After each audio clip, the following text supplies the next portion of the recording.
This ESPN podcast is brought to you by Geico. 15 minutes could save you 15% or more on car insurance. Visit geico.com.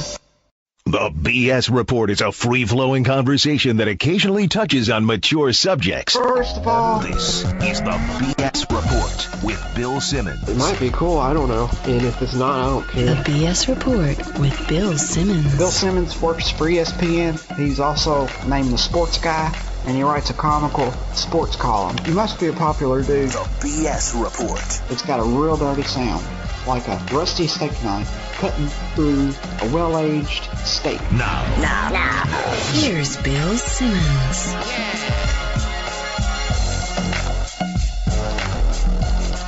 Welcome to the BS Report. If you missed part one with Zach Lowe from Grantland, we talked about the two conference final series and a whole bunch of other NBA playoff stuff. Brian Windhorst from ESPN.com coming up here in part two. Wanted to give a quick shout out to Stamps.com. One of our sponsors, as well as your own personal post office. You do not need to go to the post office anymore. Just sign on to Stamps.com. If you put a little BS on the right side at the top of the website, you get a deal off of the stamps. You get a scale. You get a whole bunch of stuff. Stamps.com. Check them out. All right, now we're bringing in from ESPN.com our old friend Brian Windhorst, who is just dropping scoops lately. I'm going to start calling you Scoop Windhorst. Will Scoop Jackson be offended by that? I don't know. Did he trademark it? I think I'm okay. All right, Scoop Windhorst on the line. So your latest one,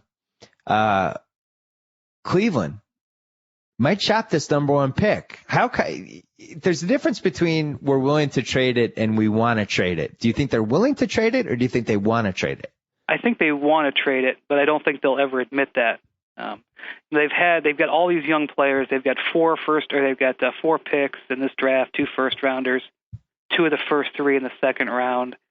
I just don't think they want that many young players. And the other reality is they're shopping for a star. They're on the Dork Elvis plan. They want to use the same method. They've got $20 million in cap space. They've got 4 extra first-round picks in addition to their own that they have. And they've got some other young assets like Tristan Thompson and Dion Waiters, and they're hoping that they can, make a James Harden-like trade. Now, I don't see that trade right now. It's not, you could talk about maybe, what if the Blazers decide to put Marcus Aldridge on the market? I don't think Kevin Love is going to be on the market, although that's what people in the league thought at least a few months ago. Now with the change in the front office there, I don't see that happening now. But they're hoping to put themselves in a position where they can get another star to pair with Kyrie Irving with those assets, and they're going to dangle the number one pick in there. And then, of course, the back end of that is if you can get 2 stars with one of them on their rookie contract like Kyrie, you potentially have the max slot next year to offer LeBron. I know they're not going to publish this plan as what they want to do, but that's their dream scenario. And look, dream scenarios have come true in the NBA. That's where they're at right now, and it helped them that they could now throw the number 1 overall pick into a deal. See, they hired Mike Brown. I thought that took them out of the LeBron sweepstakes. So you feel like that did not take them out of the sweepstakes? Here's what the intelligence I got on that was. LeBron did not come to Miami to play for Eric Spoelstra. LeBron came to Miami to play with Dwayne Wade and Chris Bosh. So if you want LeBron, show me with your roster. Don't show me with your coach. In fact, the exact quote was, how much did they spend on Mike Brown? $20 million. Well, maybe they should spend $20 million on players. Right. So, I think LeBron has pretty much shown that the roster is going to be the guiding force. And by the way, that's not a knock at Eric Spoelstra. I think he's done a great job. But LeBron did not pick the Heat to play for Eric Spoelstra. I think, and frankly, if you had the right roster and LeBron came to them and said, I don't want to play for Mike Brown, you would just change the coach. I don't think that's an issue. Their bigger issue is they've got to get better as a team. And they've got to get better for Kyrie Irving more than anything. But they've also, there's also that thing that's out there, and there's no denying it, even though they wouldn't admit it. See, I thought, but even before he signed with Miami, they fired Mike Brown, remember? And I felt like they did that partially to be like, look, LeBron, we'll hire a better coach. Maybe I'm overthinking that. No, but I think that was weird. I think that was their thought, definitely at the time. And the problem was LeBron wasn't returning their phone calls. Right. And it was obviously the first signs that there was big trouble. And the day LeBron signed with the Heat, the Cavs regretted firing Mike Brown. Not because they didn't like Byron, but Mike is a good guy to teach your team. I think Mike's a good coach to take you from like a 3 or 4 to a 7 or 8 on the scale. I don't know if he's the guy to take you from 8 to 10. He takes you from point A to point B, but not from point B to point C. He hasn't proven that yet. Let's just say put it that way. He hasn't proven that yet. So I think Mike Brown's a good choice for them right now. You know, maybe it'll change, but you know they've got to get better. They've missed the playoffs 3 years in a row. It's not good when you've won the lottery 2 out of 3 years. I mean that's great for marketing and it's a nice thing, but if you're back at getting the number 1 pick 2 years after you won it before, it's not a great sign for how your franchise is done. So they got to just get better, and then they can worry about the other stuff after they get better. We just had Zach Lowe on, and he was saying how he criticized Cleveland a little bit in his piece yesterday about bringing an entourage to the lottery, celebrating like they had, you know, like something great had just happened, and people in Cleveland were mad for a couple hours about it. At the same time, like, did they have to celebrate like that crazily that they won the first pick for the worst draft in 13 years? It was a little overboard, right? Yeah, and I got to be careful because the guy who made the biggest fuss of it all is a radio host who I have a pretty good relationship with, and so you're torn because you love Zach Lowe too. You're in the middle. I thought it was over the top and ridiculous, and you know, having been to those lotteries, it's not exactly the time and place to do that. Yeah. But I also know that those guys are all riding there on Dan Gilbert's jet, and he's firing them all up and taking them to dinner. And, you know, the whole idea is they're going to go there and be a cheering section. That's why they're there. So I think if, you know, a couple of other people were there were fans. Gilbert put out on his Twitter account, say, hey, you want to ride on my jet and sit in the lottery? Send me a video of you being a fan over the top on Twitter. And so he picks these guys up, you know, these people who are over the top optimists, and takes them there. And, you know, what do they care? It worked. What do they care if David Stern, you know, is upset with them for cheering? Yeah. You know, they're riding on the jet with Dan Gilbert. That's funny. So let's say they keep the pick. Who would they take?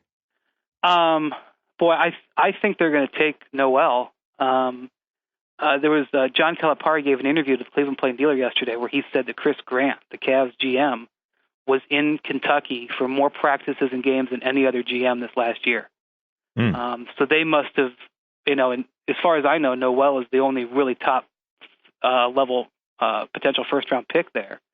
So they must have liked him and been studying him for a while. And, you know, they just, as you mentioned, they just signed Mike Brown to be their coach. He preaches defense, and they want a defensive team. And, you know, I think fans have to come to the realization that the number 1 overall pick this year may not be a guaranteed all-star. But if he's a guy who ends up being the anchor of your defense, I mean, look at the Final Four right now. I mean, you've got 3 of the teams have defensive center anchors. And I'm not saying Noel's going to be that good, but if you can get a guy who can control the front of the rim like Gasol or Hibbert does, you know, if he only averages 8 points, 9 points at the other end, if you've got good players, it's not a bad asset to have. I think I would trade down. I don't think I'd take him. I'd somehow trade down and end up with more assets. But I think there are some people who've said to me in the last 48 hours, they've said, you know, moving up from 3 to 1 as the Cavs did may not be the jackpot that you think, because they may feel like they have to take Noel because you got to take the big, and maybe they pass on a guy like Otto Porter who might be more NBA ready, and you know they badly need a small forward. They haven't had anything resembling a small forward since LeBron left. Yep. And maybe Otto Porter was much better for their team. I would even go further, and I love Oladipo.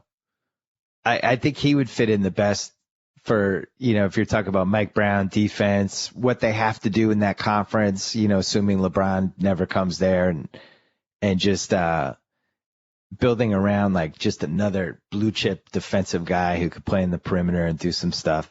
Hey, you got to think about defending Paul George. Paul George is going to be the Central Division's best player. It's true. Along with Derrick Rose, in my opinion, for the foreseeable future. So you're right. You got to think about that too. You got to defend both those guys. you could trade down to like 5 or 6 and potentially get something. The other one who's interesting is Boogie Cousins, who I throw into all trade rumors just because I want Boogie to find a fun team to play for because I like him. I like watching him. And, could you trade the number 1 pick for Boogie straight up, or Boogie in 1 and 19 for Boogie in 7 or whatever? Like, probably not, because Noel coming off the ACL injury is just, I don't know. He scares me, man. Especially the combination of, you know this better than anyone because you work there. The combination of Cleveland's history, right? Just their history of the past 50 years of things that have happened to Cleveland. And now you're taking a 206-pound dude coming off knee surgery who's pretty raw as your number 1 pick. It just scares me. I don't like the combination. Is that weird? Am I overthinking that? Well, I think just get to more basic. Forget about the cosmic aspect. You've got to ask your doctors to say, did the guy blow out his ACL because he's got bad knees, or is it a freak injury? Yep. And I don't know if, I'm not a doctor, but I don't know if there's an answer to that. And I'll tell you, and I know that they think he'll gain weight, but did you see he invited Andy Katz into his workouts the other day, and there was all that stuff that you were running on the Countdown show and on SportsCenter beforehand. I mean, the guy, there's nothing to him. He's too skinny. I can't even come up with a comparable. Who is he supposed to be? Who's the guy I'm looking at who's in the league right now, or who played in the league 10 years ago? Who is is it Serge Ibaka? Serge Ibaka can shoot. I feel like Ibaka's almost more athletic than he is. This kid's pretty athletic. The one thing he does is he gets to the rim. Like he's one of those guys who he's always around the rim doing stuff, and he's got really nice time and his shot blocking. But the 206, that's crazy.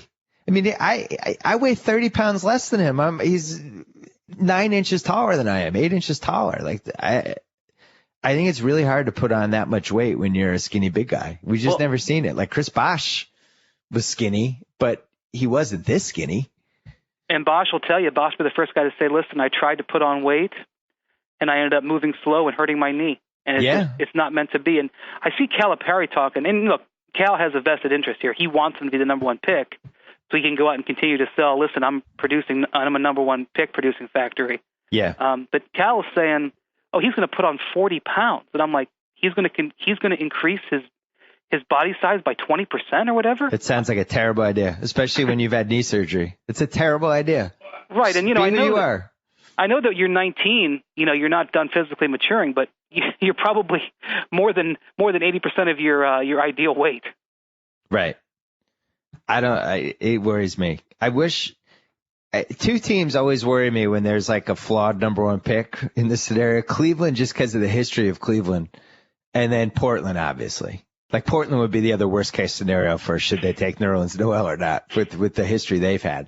So you're saying that the Blazers should hang up when the Cavs call and offer the number 1 pick and a package for Aldridge? Yeah. Well, on paper it makes sense, but the more I'm thinking, I was saying to Zach, I thought that was the trade that makes the most sense. But the more I'm thinking about it, if I'm Portland, really, you're going to take another number 1 pick who already has an established knee problem?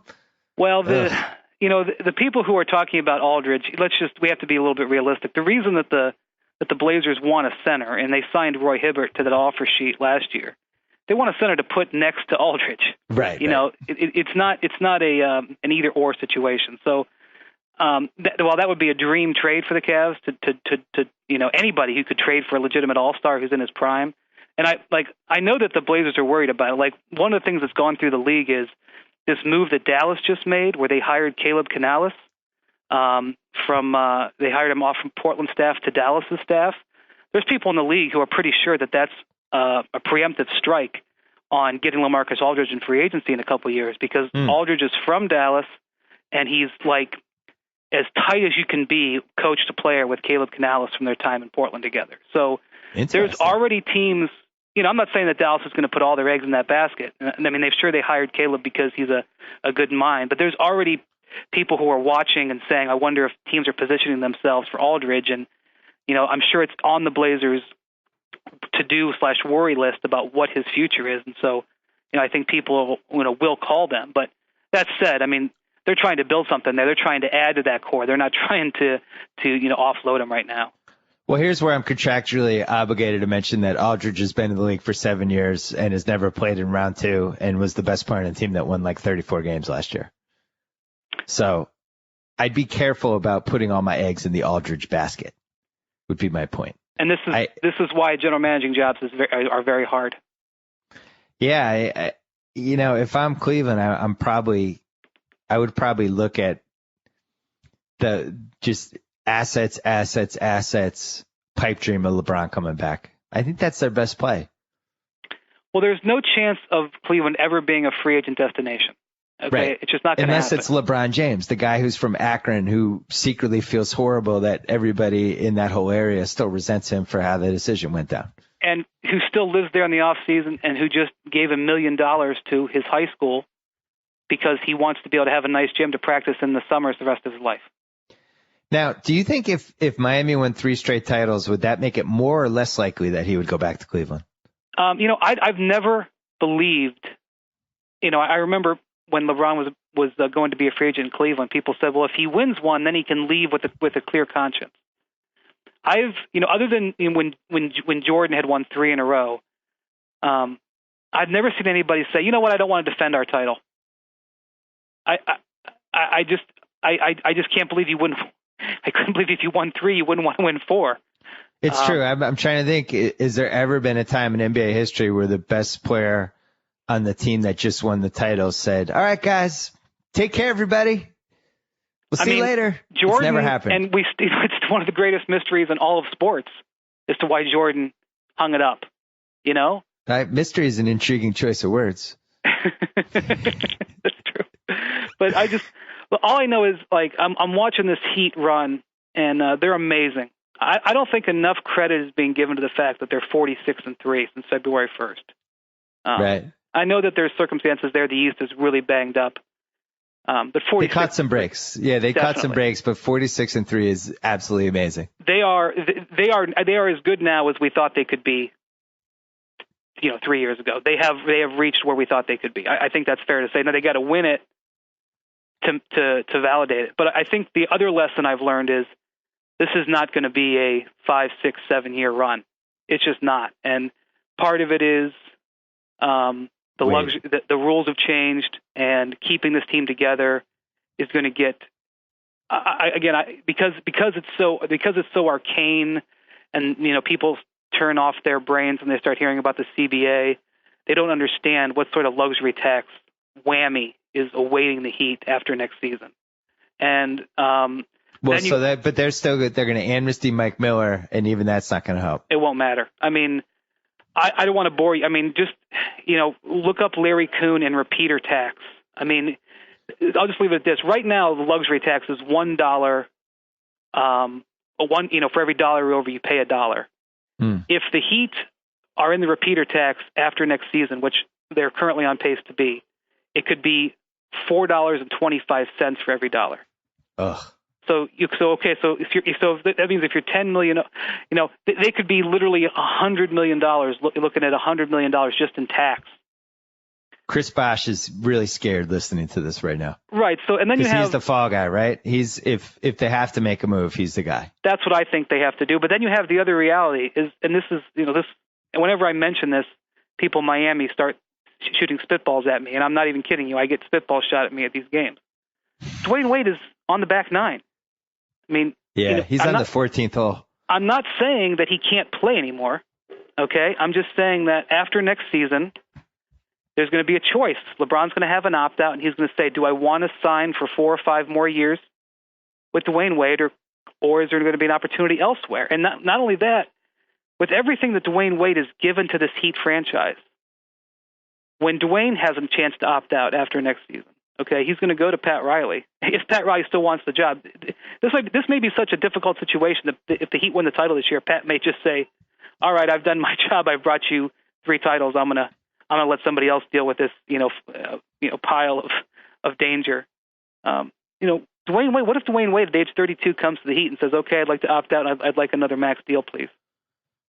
Or no, thank you. Even if it's not a max deal, let's say he's already given him a discount. Let's just say he's being very generous, and he says, okay, how about you give me 3 years, at 40 some million? And how do you say no to the guy who he is your franchise? He's gotten 2 banners. He recruited guys here. He's the face of the franchise.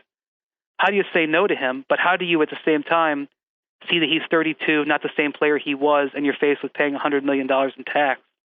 You convince him to take a little less, and you hope that he figures out a way to keep going at a high level. I don't think you have any other choice. I mean, the Celtics were in the same choice with Paul Pierce and Kevin Garnett to a lesser degree. He took a little less, but it's so tough to walk away from guys who won titles for you. Just the history of the game is people don't do it. If it's a signature guy that won you a title, you end up leaning towards staying with them a little too long. But you made a key point with Riley is kind of secretly the key to this because he's pretty old now. He's been doing this for 3+ decades, and if they go back to back, I know just from conversations I've had with people, like he wants to live in LA. I don't think they have a ton of friends in Miami. Like he's spent most of his time in LA and New York and living in LA during the summers, and I don't think he wants to retire in Miami. I could see him coming back here. You might be right. He might just look at the writing on the wall and say, this is a great time to get out right now. I'll let somebody else deal with this. I think they'll bring the band back together next year because I think they're still well positioned for next year. Although Ray Allen and Shane Battier, I don't know how much is left in the tank. But you're right about Pat Riley. They're so cheap, though. Those guys are like the contracts they're on are ridiculous. I agree, but you can't replace them because of the way the CBA is structured. So you're counting on them to be just as good next year. You're talking about guys, Battier's 35, Ray's almost 40. But you're right about Riley. He actually he had this estate here in Miami. He called it Casa Riley. And I think he sold it for $27 million. He sold that a year ago and he moved into an apartment. Now it's probably a little larger than the apartment that I had here. But, right. And he built this place in Malibu, his retirement spread, where he actually bought 2 houses and had to fight the Malibu City Council to get the zoning rights to knock them both down and build his spread. So yeah, he's got it all laid out that he's going to go, and you need Riley to be across the negotiating table from Dwayne and those guys. And again, it's not for next season necessarily. I think they bring the band back and try to get it done again. It's the year after that, and that's not necessarily fair to be totally analyzing that right now, but this is also, the fans are also thinking about, well, is this going to be the team that gets not 5, not 6, not 7? And all I'm saying is, I think you take your hat off to the Heat that they have overcome the doubters and their own problems and their own internal issues to become the great team that they had the potential to be. But on the other hand, as I sit here in 2013, I don't see this being a 6-7 year run. And you have to question whether LeBron sees that as being a 6 or 7 year run when these guys make his decision next summer. I think it's totally fair to talk about this now, and here's why. Because first of all, it came off the Cleveland conversation. And secondly, the best chance Miami has to keep LeBron is for Riley to be there and to be playing the dynasty card with him. Because that's the best leverage they're going to have. Because going to 2014, he could come to L.A., and basically own LA and replace Kobe and do the whole thing here for the Lakers and do whatever he wants Hollywood wise, all that stuff. Or he could go back to Cleveland and be the savior. The only reason to really stay in Miami would be because of the relationships he's built with Wade and Bosh and Spoelstra and Riley, and the chance to become the best team of this decade and one of the best teams ever, one of the best runs ever. If they win 3 in a row, I think they have a chance to keep him, and I think Riley will prey on that with them. If they somehow blow the finals, which doesn't seem likely this year, then maybe that opens the door. I don't know. Him going back to Cleveland would be an amazing sports story. Cleveland would. It's funny. I wrote that Cleveland would forgive him, and I did hear from some people in Cleveland who were just like, "No, I'd never forgive that dude. I will never forgive him for that day." What do you think the reception would be? I'm going to call BS on the BS report here because this is my go-to card whenever I had this conversation with people in Cleveland, and they have no comeback for it. Okay, you ready? They're building Jim Thome a statue at Jacobs Field. Oh, my God. And because Jim Thome 2 years ago, who left them in equal fashion that LeBron did. Now, the profile was dramatically lower, but basically... It wasn't on a national television show. Of course, and it's Jim Thome, it's not LeBron James. But Jim Thome bolted for more money to go play for Philly after he was as beloved a player in Cleveland as there's been since, Bernie Kosar, Jim Brown. And he came back at the very twilight of his career, hit like 2 home runs in a month, and they decided they were building him a statue. And I make jokes because there's this, you've been to Cleveland, I think there's this plaza in between Jacobs Field or whatever they call it now and the arena. And I say, I think it would be good to put LeBron's statue out near the street so people could see it when they drove by. And it just inflames people. But the point is, if LeBron did come back, they would welcome him with open arms. Would 100% of people do it? No. But if they held a parade, it would shut down the city. Let's put it that way. 50th anniversary of the last title, too. I kind of like the timing. That's a good point. Now you're thinking like a marketer. I think it's in play. I'll believe anything. I'll believe anything with LeBron. But, man, you made the key point. He wants to play on a good team.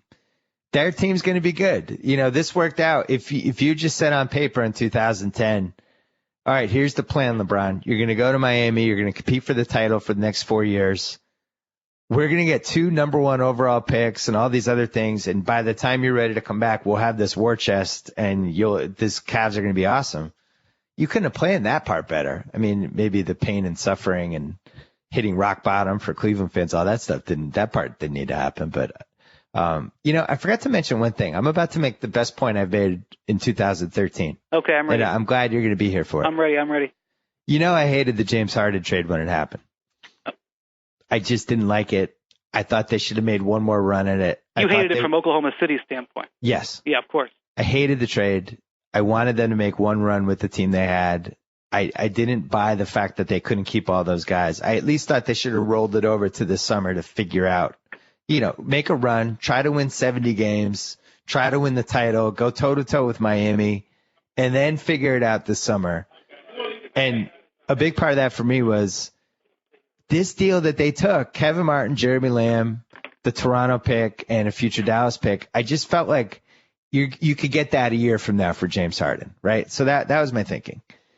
Now, think about it right now. If they had James Harden, isn't what Cleveland could offer them better than what Houston offered them? Cleveland could offer them, right? Let's say James Harden's at Oklahoma City right now.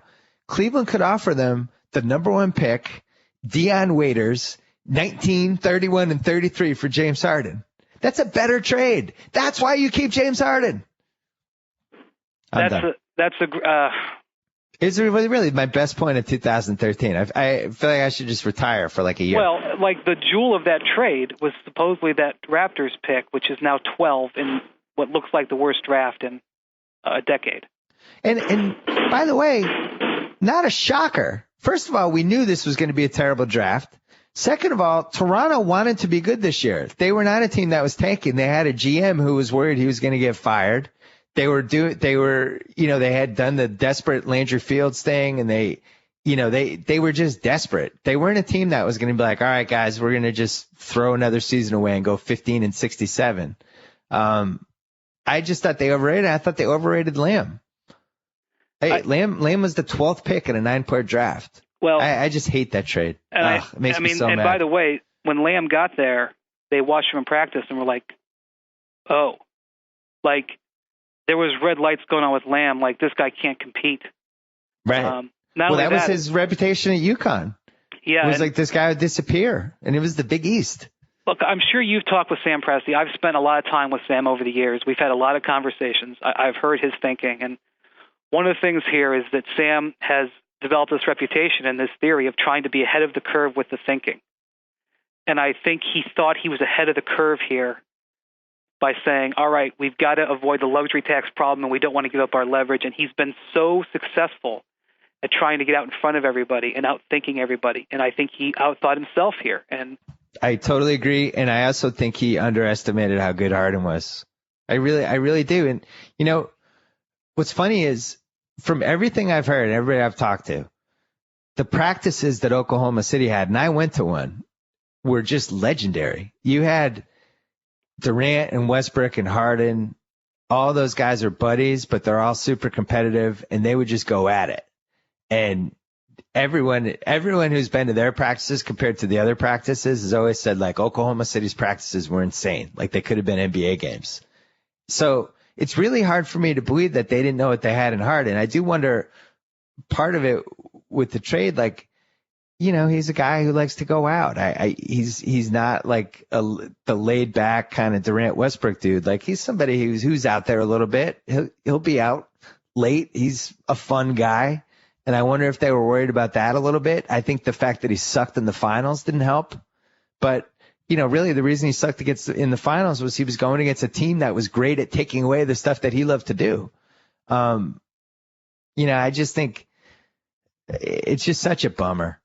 Well, I would have loved to have seen Miami, Oklahoma City with Harden, Westbrook, and Durant. And think about it. Like, we lost 2 of those 3 guys by the time round 2 happened. I thought what happened in the finals last year was going to be the stage of 2 or 3 in a row because, I continue to take my hat to San Antonio because I thought they had frittered away chances and they'd been passed by the Thunder. But I also think one thing that Sam Presti did, and he's benefited from this, but he's been a very hard line negotiator. Even in the Kevin Durant deal, he gave him a max contract, but he didn't give him an opt out. Same with Russell Westbrook. He got Russell Westbrook to take less than the full max. Right.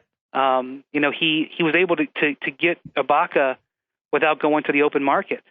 Some of this was, they've had this winning streak on negotiations where they've just gone, to the wall and gotten what they wanted, and they were there again, and they basically said, "Listen, if you don't take this contract, we're going to trade you."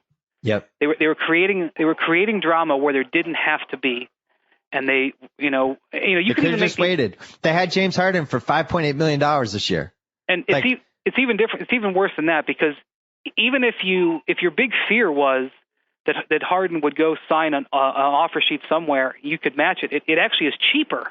Yes. For you to match, like what happened with Hibbert and Eric Gordon. Now Eric Gordon's a whole other story, but 4 years, $58 million. Right. By matching those offer sheets, it's actually less money than if Harden.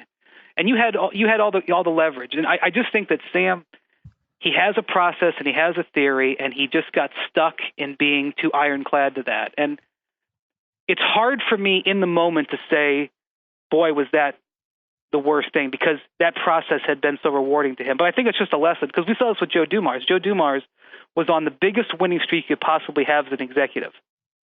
And he drafts Darko.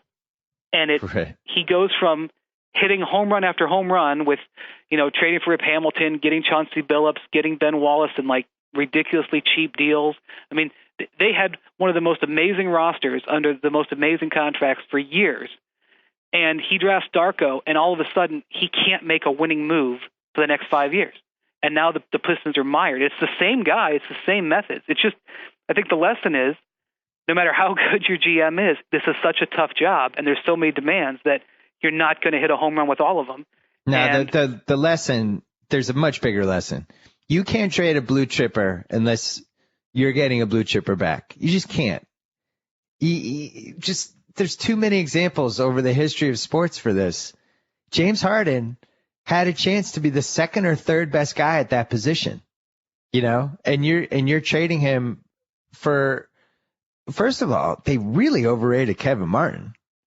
That was somebody they thought, we've always loved Kevin. He's going to come in and be great for us. That guy hadn't played a meaningful game in his entire life and shrank from the playoffs, to nobody's surprise. Can't guard anybody. Jeremy Lamb, same thing. Like, they bet on guys that weren't blue chippers, which is why the difference with this Cleveland trade, Noel, I have problems with, 206, coming off knee surgery, but at least he's a blue chipper. Like, at least if I'm getting him back from James Harden, I could say, well, here's a guy who's a potential all-star. They didn't get a potential all-star in the trade. It's a bummer. What's funny, though, is they have the 12th pick, from that Toronto thing, they'll probably end up getting the best guy in the draft, right? This is how this will all turn around in the end. Yeah. They'll take CJ McCollum, and all of a sudden he'll be the next Damian Lillard or something. Right. And they'll be like, wow, look at that. The Thunder did it again. I think it was in your book, but you may have just written it in the column, and I've literally had 3 executives over the years quote this back to me, and credit you, by the way. Thank you. In the NBA, 4 quarters doesn't make a dollar. Isn't that your line? Yeah. And their point is you can't take an all-NBA player, trade him for what looks like 3 really good players, and get the equal putback. No. And, I think you could pretty much boil down the Harden decision to, the change that Houston traded him, no matter what the draft pick turns into, did not equal the dollar who was James Harden. And then we could go even deeper on this, but first of all, you got to dump Perkins' contract in the trade if you're doing it. Houston would have taken it. Darryl would have done anything to get a star. He was pretty desperate at that point. You weren't taking advantage of his desperation. But the other thing is the way Perkins' career was going and the decline we had seen over the last couple of years, that was another part of this. It was like, oh, we can't afford all these 4 guys everybody else we have. But, well, actually, it wouldn't be as bad if you're going to amnesty Perkins. And maybe a year from now you might. So now they're in a situation where they can't amnesty Perkins because that would make this whole thing look even worse. And meanwhile, I can't think of a worse way to spend $9 million in basketball right now than Kendrick Perkins. Can you? Well, that's the thing. I mean, they can't afford to pay a guy $9 million not to play for them. I think that's the important thing people need to remember about amnesty. Just because it goes off a team's books doesn't mean they don't have to still write the checks. Yep. And, just the Thunder cannot afford the payroll of $9 million for a guy who's not playing for him. And I also think there's another issue with Perkins. I think within the Oklahoma City locker room, they felt like they needed Perkins his personality, yeah, to keep Westbrook and Durant even keeled. That's sort of the untold thing is that even Durant has to spend time talking with teammates and spending time with teammates and calming them down because Russ sometimes gets under their skin. Yep. And, he's such an incredibly talented player, you deal with it. But if you're sacrificing James Harden because you're worried about chemistry in the locker room, just like if you're sacrificing James Harden because you're worried about chemistry on the floor with Kendrick Perkins, it's a tough call. And well, that's why they didn't have to make it when they made it. They could have waited another year and then figured it out. And maybe the answer would have been to trade Ibaka. Maybe the answer would have been to trade Westbrook. They didn't have to do anything. That's what I understand, that by trying to be proactive, they actually ended up limiting what all their options were. And also, it's becoming more and more apparent that they really might have overrated Ibaka. And this is something we've talked about on our TV show a little bit. We never have enough time to talk about anything on the TV show because it's 90% commercials. But Taj Gibson's another example of this. Somebody who looks really good on the team they're on doesn't necessarily mean they'd be as good on other teams, right? So you're paying Ibaka $12 million a year, and he's a guy who gives you, 14 and 8, 13 and 8, something like that, and he can make 18-footers when he's wide open. Now you take Westbrook off that team, and what do you have? You have a guy who can make 18-footers, not as many, because now he's not wide open, and now there's no plan B. And now all of a sudden he's giving you a 12-7 instead of a 14-8. And it's like, oh, my God, we just chose this guy over James Harden. So these are all things I would have wanted another year to think about before I just cashed in my James Harden chip. And the Oklahoma City fans, this whole hater syndrome. Zach and I talked about it in part 1 of this podcast about these, why do you hate us so much? Why do you keep bringing this up? It's like, this is a really important thing. This is probably the single most important thing other than the decision that's happened in the NBA this decade was this James Harden trade, because Oklahoma City was positioned to make the finals like 7 years in a row. And now I don't know if they're getting back. I mean, we think they're getting back, but who knows? Everyone thought the 86 Rockets were going back. They never went back. So I don't know. In my opinion, we can't talk about this enough. Some people would say we talk about it too much, but when you talk to executives around the league, do people talk about this much in your opinion? They all thought it was crazy the minute it happened. because they don't understand why they were so afraid of the restricted free agency. I mean, restricted free agency is the worst position to be in for a player basically in the league. I mean, it drives agents crazy. It's led to some of the most insane stuff that's happened. The team holds all the cards, and yet the Thunder had this ironclad rule, obviously ironclad, that they were not going to let any player ever get to restricted free agency. They couldn't let it happen, and so they're just like, but it's it's a weapon. It's a weapon to have restricted free agency. It allows you to control so much of the negotiating. Yep. And that's so the moment it happened. The other thing that people really want to know is, and there's been some stuff leaked out, like the Brad Beal negotiation and stuff. Oh, yeah. I'd really want to know what they legitimately had on the table as the other deals that they could have made. From what I heard, Houston was the only one that really came in with a hardcore offer. Washington, now if they traded him for Brad Beal, I actually would have been okay with it, because at least he's a blue chipper. At least that's somebody you can grow with, and you could have talked me into that, assuming the rest of the deal made sense. But I just, in February they might have gotten a better offer. In June, July, but bringing it full circle, this Cleveland thing would have been a far superior offer. Well, trust me, Cleveland wishes there was a guy that they're looking for that kind of maneuver. I don't see the clear path thing, but I think what you got to realize is this luxury tax. It's a real thing. Like, you look at the Golden State Warriors. Okay, they're screwed. All this terrific stuff they did, and because they botched the Charlie Bell amnesty, they're now going to be paying $20 million to Richard Jefferson and Andres Beatrice next year, and $4 more million to Brandon Rush, who we don't even know what he's going to be. That's $24 million or so they've got tied up in 3 guys, and meanwhile they've got Jarrett Jack and Carl Landry, who they're not going to be able to keep them. I made this point last week. I think their window with I think they're going to take a step back next year. This was their best chance to really have an impact, because next year they're not keeping Jarrett Jack.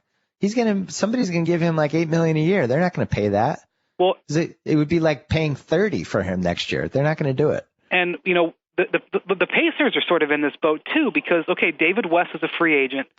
Now they have the advantage that Danny Granger's got 1 year left on his contract, but you're either going to weaken yourself by trading him or letting him go. But David West has played tremendously. There's going to be a market for him, but they've got Clippers.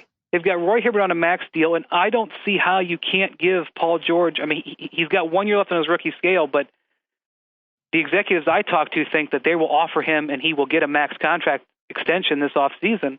Oh, he might even get that 5-year 80, whatever that one. If I was his agent, I would be asking for it. And he deserves it. Now, how do you keep this Pacers team together? And you look at Minnesota, and this is why people are sort of eyeing Minnesota. They've got Kosta Pekovic. Well, he's probably going to get 10 to 12 million a year. He's restricted, but there's enough teams going to go after him, and you've already got Kevin Love on a full boat. And what about Rubio? Where does Rubio go? So, there's going to be options. There's going to be this redistribution of talent. The Thunder were the first to do it. We've talked about they did it maybe a little preemptively, but there's going to be this redistribution of talent because these teams can't afford all these max guys. Yeah, the Pekovic is somebody that I think could be in Cleveland sights. It'd be a nice pick for them. I've talked to him about it. There's some espionage you could do here. If Minnesota is already making amends with Kevin Love. The fact that he was the representative at the lottery. Yeah. With Flip there, basically arm in arm, was sort of, you can already tell what Flip's trying to do, which is very smart. But let's say you're the Cavs. You have $20 million in cap space, and Pekovic is a good. Even if you get him, he'd be a nice asset to have, even if you didn't keep him long term. Why wouldn't you sign him to a big offer sheet and make Minnesota have to match or lose him? And if they match, they may end up in a salary situation you could take advantage of later. It's a smart move that teams don't do nearly enough. It's a strategic move to set up the next move, and also Minnesota might say, you keep them, but give us your 19, 31, and 33 picks. Right, you could get into a sign. Now, here's the move I think the Cavs should consider. But, we don't know how healthy Gasol's going to be. Yeah. But the Lakers are facing $80 million in luxury taxes if they don't amnesty Kobe. Now, I actually think the Kobe amnesty decision should be at least a discussion. I don't think it'll happen, but I think it should be a discussion. But Gasol's in a situation where he's got 1 year left on his contract. The Cavs have $20 million in cap space. They could just absorb him. They could send the Lakers the number. They could do a deal where they send the Lakers the number 1 overall pick, or their whole draft even for Gasol, and they could just absorb him. They could just take him. That's why the Cavs are in such good positioning for a trade, because of their $20 million in cap space. They can just absorb a player. So I don't think you'd have to give up the number 1 for Gasol. I think you could get him for 19, 31, and 33. Well, if you just look, the Lakers are in a tough spot. They have nobody on their roster, and they're an $80 million tax team, just in tax. That trade right there saves them $80 million. If they trade Gasol, it would save them $20 million in salary. Yep. It would save them the tax on that money. Yep. And it would give them draft picks, or you could negotiate maybe to get a player out of the Cavs. They're not going to trade one of their blue chippers. And then if you're Cleveland, you could do Verjao potentially for a year. Absolutely. And you could improve yourself. And then the Cavs have Gasol. They have a guy who can help them get better. And then they have a tremendous chip. I mean, at the deadline, they could flop Gasol out for somebody else. I like it. This is the best idea you've had. This is a good one. Well, I'm all in. I think the Lakers. I think this is pretty elementary for the Lakers. If they're not going to amnesty Kobe, which I guess they're not going to, if they re-sign Dwight, they're going to trade Powell. And when they make that trade, it has got to be a cash dump trade. Now, it's not going to be maybe a total. Well, here's the thing with Verjao. Verjao keeps their options open for LeBron because his contract expires next year. It's Verjao's contract is wonderful because it's partially guaranteed. You can keep him if you want. You can trade him if you want. Yeah. Or you could just let him go and pay him off. It's a great contract, and Verjao would be a guy. I don't know how well he would fit next to Dwight, but at least you get a big man back you can play who's effective, and if he stays healthy, is a lot cheaper than Powell. And those are the types of deals that you open up. Like Atlanta could be in a situation too where they could absorb Gasol, and they've Houston got 2 first-round picks. Houston as well. Houston as well. I think that's our backup to the backup to the backup to the backup plan. Right. So, I mean, this is what I'm talking about. This luxury tax thing is not a joke. There's going to be more deals made strictly for cash reasons, and it's not going to be, cutting, releasing guys or getting rid of guys who make $5 million. It's going to be like max type players who get moved because there's a handful of teams that are in huge tax problems, and there's a handful of teams with enormous salary cap space. The Cavs and Hawks being 2 of them, and both of those teams have multiple first round picks, and so it's just set up for there to be these types of deals, and I think that's what's really going to get talked about heading into the draft over the next month. Or you could see Bosh to Cleveland, Bosh and Udonis Haslam's contract to Cleveland, Gasol to Miami, and then 19, 31, and 33. And then Bosh goes to Cleveland a year early, and then LeBron joins him. I would be stunned if the Cavs and Heat even had any conversations about anything. If they even looked at each other. They haven't spoken, right, I believe, in 3 years. We're going to let you go, Brian Windhorst. I will see you at the finals. Thanks, as always, for your insight. Great job this year. Proud of you for getting these scoops. Enjoyed reading you, and I will see you in a couple weeks. Thanks, Bill. Keep up the good work. You too. So I get to sign off. Whoa. Thank you for downloading the BS Report with Bill Simmons. Too much fun. Check out more podcasts at the iTunes Music Store or at Podcenter at ESPNradio.com. Peace out. Gotta say, Golick, great call on grabbing Subway for lunch and getting guacamole on our subs. Told you this new guac really amps up the flavor. Yep, something adding up things can be great. Guacamole on your sub, a new co-host to replace you. What was that? Oh, no, nothing. Subway now has deliciously rich new guacamole made from ripe Hass avocados with just a hint of garlic, onion, and jalapeno. Discover how new guacamole turns up the flavor on any of your freshly made favorites. Subway, eat fresh.